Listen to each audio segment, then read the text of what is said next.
আসসালামু আলাইকুম ওয়া রাহমাতুল্লাহ। I am a student. Student. এই শব্দটার আমাদের পার্টস অফ স্পিচের যে ব্যাখ্যা এটা আমরা জানি। সবাই একটু মনোযোগ আকর্ষণ করিয়েন, তাহলে ইনশাল্লাহ সম্ভব হবে। যেহেতু সেন্টেন্সটা একেবারে সহজ, সেটা আমরা ক্লাস 1 থেকে বলেন, 2 থেকে বলেন, বুঝে হোক আর না বুঝে হোক, এটা কিন্তু আমাদের মুখস্থ আছে না? নাই, অবশ্যই আছে। এটা ফোকাস যদি আমরা করি, তাহলে এটা পার্টস অফ স্পিচের যে ব্যাখ্যা, সেটা ব্যাখ্যা দিব। Identification of parts of speech, এটা কিন্তু অনেক গুরুত্বপূর্ণ একটা বিষয়। কেন? কারণ একটা ওয়ার্ড, শুধু ওয়ার্ড যদি বলি, এবার একটু খালি ফোকাস করেন। এই যে গো যখন বলছি, এখন যদি আপনার কোশ্চেন করা হয় গো কোন পার্টস অফ স্পিচ, আপনি সবাই একবার কি বলবেন যেটা অবশ্যই কি হবে, ভার্ব। ঠিক আছে? কিন্তু এই যে আমি ওয়ার্ডটা জানলাম গো, ভার্ব, গো মানে যাওয়া, কিন্তু এইবার যদি এইরকম একটা সেন্টেন্স তৈরি করি এটা দিয়ে, যে it is your go, it is your go, এবার তোমার পালা। তাহলে একটু ফোকাস করে পরীক্ষা আসবে এই গো কোন পার্টস অফ স্পিচ। কিন্তু আপনি এতটুকু জানার কারণে কিন্তু পরীক্ষা কি করবেন, ওই যে পড়ছেন ছোটবেলায় গো ভার্ব, তখন আপনার অপশন দেওয়া থাকবে এ নাম্বারে যে এটা একটা ভার্ব, বি নাম্বারে দেওয়া থাকবে এটা কি আমাদের হচ্ছে নাউন, সি নাম্বারে দেওয়া থাকবে এটা কি আমাদের অ্যাডজেক্টিভ, ডি নাম্বারে দেওয়া থাকবে মনে করি এটা অ্যাডভার্ব। ঠিক আছে? এখন তুমি যে ছোটবেলায় পড়ছিলা যে গো ভার্ব, এখন তুমি বলবা যে আমার তো কমন, আমাকে কে আর ঠেকায়। তার মানে আমি পরীক্ষার সময় কি করছি, এই নাম্বারটা সুন্দর করে মিশাই চলে আসছি। কিন্তু বাসায় আসে দেখতেছো কি হয়েছে, এই নাম্বার অপশনটা ভুল হয়েছে। তার মানে আমাকে একটা বিষয় বুঝতে হবে যে একটা ওয়ার্ড তার অবস্থানগত কারণে কি করে, তার পার্টস অফ স্পিচটা চেঞ্জ করে। ঠিক আছে? একটু যদি আমরা ফোকাস করি, আমাকে যদি আপনারা বলেন যে ভাই তাহলে আপনি বলেন তো গো কোন পার্টস অফ স্পিচ হবে এইখানে, তাহলে অবশ্যই এখানে নাউন হবে। কেন নাউন হবে? কারণ আমরা জানছিলাম ইয়োর, এই ইয়োরটা কিন্তু একটা ডিটারমিনার। কি নাম? ডিটারমিনার। এই ডিটারমিনারের অনেকগুলো শাখা আছে, এর মধ্যে একটা শাখা হচ্ছে কি, এটা একটা পসেসিভ কেস। কোন কেস? Possessive case. আর আমরা সবাই জানি পসেসিভ কেস এরপরে নাউন হয়। জানি যে আপনার ছোটবেলায় বলছিল my father is a doctor, নাকি বলছিলেন এরকম করে মাই ইজ আ ডক্টর? কখনই বলিনি। তার মানে আমরা বলছি my father is a doctor. তার মানে মাইটা পসেসিভ কেস আর ফাদারটা হচ্ছে কি নাউন। ঠিক আছে? হ্যাঁ, আমরা পসেসিভ কেসকে আবার অ্যাডজেক্টিভও বলতে পারি। কি বলতে পারি? অ্যাডজেক্টিভ। আবার এটা মডার্ন ইংলিশে অনেক সময় বলা হচ্ছে ডিটারমিনার বলা হচ্ছে। পসেসিভ কেসকে ডিটারমিনার বলা হচ্ছে মডার্ন ইংলিশে। একটু ফোকাস করে, এই যে গোটা আপনি দেখলেন, এই গোটা এখানে অবস্থানগত কারণে কি নাউন। ঠিক আছে? ঠিক এরকম ব্যাখ্যা আমরা কি করব, আমার স্টুডেন্ট এটার ব্যাখ্যাটা একটু জানবো যে আসলে অবস্থানগত কারণে কোনো কিছু চেঞ্জ হয়েছে কিনা। একটু ভালো করে দেখেন তো, আমরা সবাই পড়ছিলাম যে আই হচ্ছে প্রোনাউন। দেখেন আমরা কিন্তু পার্টস অফ স্পিচ পড়ছিলাম। পার্টস অফ স্পিচ কয় প্রকার? পার্টস অফ স্পিচ 8 প্রকার। একটা হচ্ছে noun, pronoun, adjective, verb, adverb, preposition, conjunction, interjection, আর কি মাইকেল জ্যাকসন? মাইকেল জ্যাকসন হয় না। ঠিক আছে? তার মানে 8টা। এই 8টার মধ্যে কিন্তু এই মতো, তার মানে প্রোনাউনটা ছিল।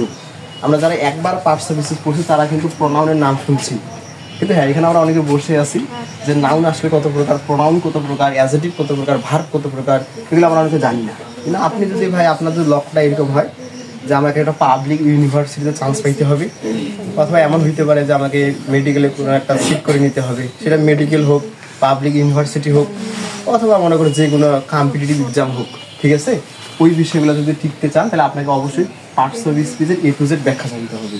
আমি তো আমার ভাষায় বলি যে এই বাচ্চাটা আমার parts of speech A to Z, যে বাচ্চাটা আমার A to Z parts of speech জানে, সেই গ্রামারের 70 না, আমি যদি বলি বড় মোটা দাগে যদি বলি 85% সেই গ্রামারের বিষয়গুলো জানে। কত পার্সেন্ট? প্রায় 85%, 85%। আর মাত্র 15% বাকি থাকলো, এই 15% বাকি থাকলো। এটা আপনি অবশ্যই গ্রামারের যে কিছু টুকিটাকি নিয়ম আছে ওগুলো পড়ে শিখতে পারবেন। কিন্তু দুঃখজনক হলো সত্য, আমরা সেই ওই যে পড়ছি 1 থেকে 2 থেকে নিয়ে শুরু করে বা 6, 7 থেকে নিয়ে শুরু করে কি করছি, খালি গ্রামারের রুলস মুখস্থ করছি। এই জন্য একটা সময় ইংরেজিটা আমাদের কাছে রুলসের মতোই মনে হয়। কিন্তু না, আসলে আমাকে পার্টস অফ স্পিচটা এ টু জেড করতে হবে। যদি করতে পারি তাহলে আমি মোটামুটি কি করতে পারবো, আমার গ্রামারে প্রায় 85% কাভার করতে পারবো। ঠিক আছে? এটা একটু ফোকাস করে আমি আপনাদের একটু দেখাই। অনেক বাচ্চা কাচ্চা এখানে বসে আছেন যারা শুধু বলতে পারবেন, এতটুকু বলতে পারবেন যে ভাইয়া এখানে আপনার আইটা কিন্তু প্রোনাউন। হ্যাঁ, আমি মানলাম আপনার সাথে একমত হইলাম। এখন যদি বলা হয় যে কোন প্রোনাউন, তাহলে কিন্তু আমরা কি হয়ে যাবো, খ হয়ে যাবো। আমরা যে প্রোনাউনের যে ক্লাসিফিকেশন আছে, প্রোনাউন যে প্রায় 8 প্রকার, বা ওভারঅল যদি আমরা ক্যালকুলেশন করি 9 থেকে 10 প্রকার প্রোনাউন পাওয়া যায়। যদি বইগুলোতে লেখা আছে প্রোনাউন হচ্ছে 8 প্রকার। ঠিক আছে? তার মানে এই যে 8 প্রকার বা 10 প্রকার এগুলো কিন্তু আমরা জানি না, যার কারণে আই কোন প্রোনাউন সেটা বলা সম্ভব না। কিন্তু আমরা যদি একটুখানি ফোকাস করি যে এইটা অবশ্যই কোন প্রোনাউন, এটা অবশ্যই পার্সোনাল প্রোনাউন। কোন প্রোনাউন? এটা অবশ্যই পার্সোনাল প্রোনাউন, কারণ এটা ব্যক্তির পরিবর্তে বসছে, বুঝতে পারছেন? এটা পার্সোনাল প্রোনাউন। এবার আমাদের আই এম এর ব্যাখ্যার দিকে যাই, যে এম কোন পার্টস অফ স্পিচ। আমরা যদি একটু ফোকাস করি একটা সেন্টেন্সে ভাই, তাহলে আইটা তো সাবজেক্ট ছিল, সাবজেক্টের উপরে সচরাচর কি বসে? ভার্ব বসে। তার মানে অবশ্যই নিঃসন্দেহে এমটা ভার্ব।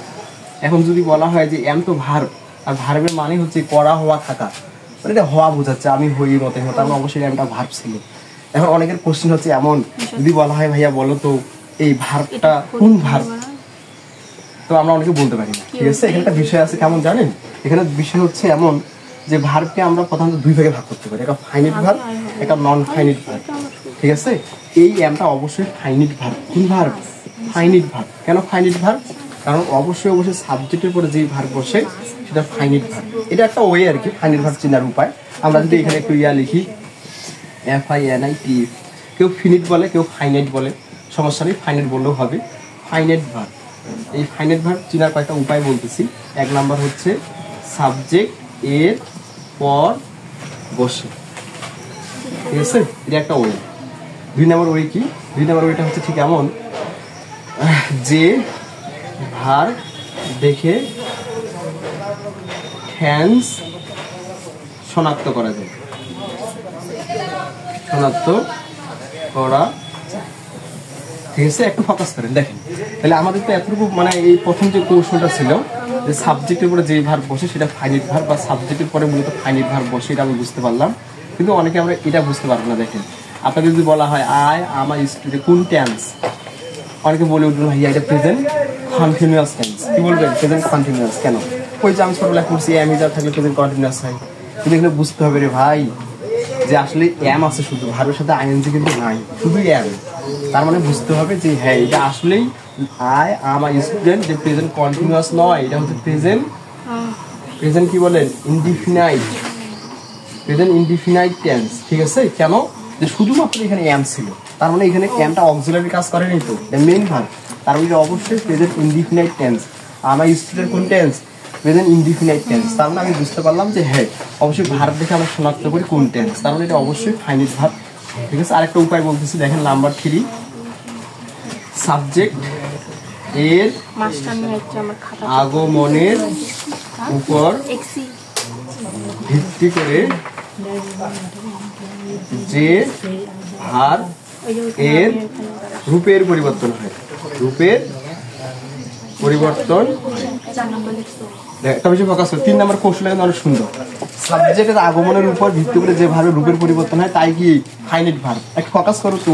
আচ্ছা, এইখানে যদি সাবজেক্ট আই না লিখে যদি ইউ লিখতাম, তাহলে কি তুমি বলতে ইউ এম আই স্টুডেন্ট? হ্যাঁ, পাগল তো বিশ্বাস করবে না। তাহলে ইউ এর সাথে এম হয় না, তাহলে ইউ এর সাথে কি হয়? আর, ঠিক আছে? আচ্ছা, যদি এখানে ইউ না লিখে যদি হি লিখতাম, তখন কি বলতেন হি আর আই স্টুডেন্ট? তার মানে কখনোই বলতাম না। তার মানে অবশ্যই এখানে কি লিখতাম? He is I student. তার মানে আপনি কি বুঝতে পারলেন যে সাবজেক্ট চেঞ্জ করতেছি, ভার্বের চেঞ্জ হচ্ছে, তার মানে অবশ্যই এটা ফাইনিট ভার্ব, ঠিক আছে? এতটুকু হয়তো বুঝতে পারছেন, আমি আশাবাদী। আমাদের সেন্টেন্সটা কি ছিল? I am I student. তার মানে এটা কোন ভার্ব? Finite verb. হ্যাঁ, ফাইনিট ভার্বের অনেক শাখা প্রশাখা আছে। এর মধ্যে এই এমটাকে আমরা বলতে পারি এটা একটা লিঙ্কিং ভার্ব, মানে শাখা প্রশাখার মধ্যে যদি যাই, ঠিক আছে? আমি প্রথমে গেলাম এটা কি? ভার্ব। ভার্বের মধ্যে আরেকটু ভিতরে গেলাম, তার মানে কোন ভার্ব? Finite verb. তারপরে কোন ফাইনিট ভার্ব? ফাইনিট ভার্ব অনেক শাখা ছিল, এর মধ্যে একটা ছিল হচ্ছে লিঙ্কিং ভার্ব, মানে সংযোগ স্থাপনকারী ভার্ব। এটাকে লিঙ্কিং ভার্ব কেন বলা হচ্ছে জানেন? এই যে আমরা একটা বিষয় ফোকাস করি যে আই আর আই স্টুডেন্ট, এই দুটার মধ্যে একটা সংযোগ স্থাপন করছিল। মানে বিষয়টা কেমন? আমি যদি এমটাকে উঠাই দিই, মনে করে রাস্তার এপার, এটা রাস্তার এপার, মাঝখানে একটা কি গেছে বলেন? নদী গেছে, আর একটা ব্রিজ দিলাম, তার মানে আই সমান সমান আই স্টুডেন্ট বলা যাচ্ছে। এই জন্য এটাকে বলা হচ্ছে লিঙ্কিং ভার্ব। আর এটা আমরা জানছিলাম, গত ক্লাসে জানছিলাম, প্রিভিয়াস ক্লাসে জানছিলাম যে এটা একটা কমপ্লিমেন্ট। তার মানে যে ভার্বটা বা যে সেন্টেন্সটা কমপ্লিমেন্ট গঠন করে সেটা সাবজেক্টিভ কমপ্লিমেন্ট, এটাকে অবশ্যই লিঙ্কিং ভার্ব বলা হয়। তার মানে এখানে এমটা অবশ্যই কি লিঙ্কিং ভার্ব, ঠিক আছে? আমরা অনেক কিছু জানলাম। এরপর একটু এখানে আসি, যে আমরা ছোটবেলা থেকে জানছিলাম যে ভাইয়া এটা কোন পার্টস অফ স্পিচ। অনেক বাচ্চা কাছে এক বাক্যে বলে উঠে যেটা আর্টিকেল। কি বলে? আর্টিকেল। কিন্তু আমি বলি দাদা একবার পার্টস অফ স্পিচ রিভিশন দাও তো। ওখানে কি আছে? নাউন আছে, প্রনাউন আছে, অ্যাডজেক্টিভ আছে, ভার্ব আছে, অ্যাডভার্ব আছে, প্রেপোজিশন আছে, কনজাংশন আছে, ইন্টারজেকশন আছে। আচ্ছা, তুমি যে 8 প্রকার বললা, তুমি কিনা আর্টিকেল খুঁজে পাইছো? খুঁজে পাওনি। তার মানে আসলে পার্টস অফ স্পিচের মধ্যে আর্টিকেল মানে এইটা নাই, পার্টস অফ স্পিচের আর্টিকেল এটা নাই কিন্তু। তবে হ্যাঁ এই কথা সত্য যে আর্টিকেলটাকে আমরা অ্যাডজেক্টিভ বলতে পারি। কি বলতে পারি? অ্যাডজেক্টিভ।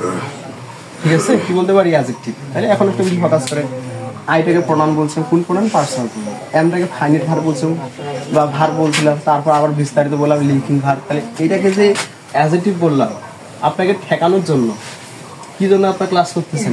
শেখার জন্য না? শেখার জন্য অবশ্যই। তার মানে অবশ্যই আমি শিখবো।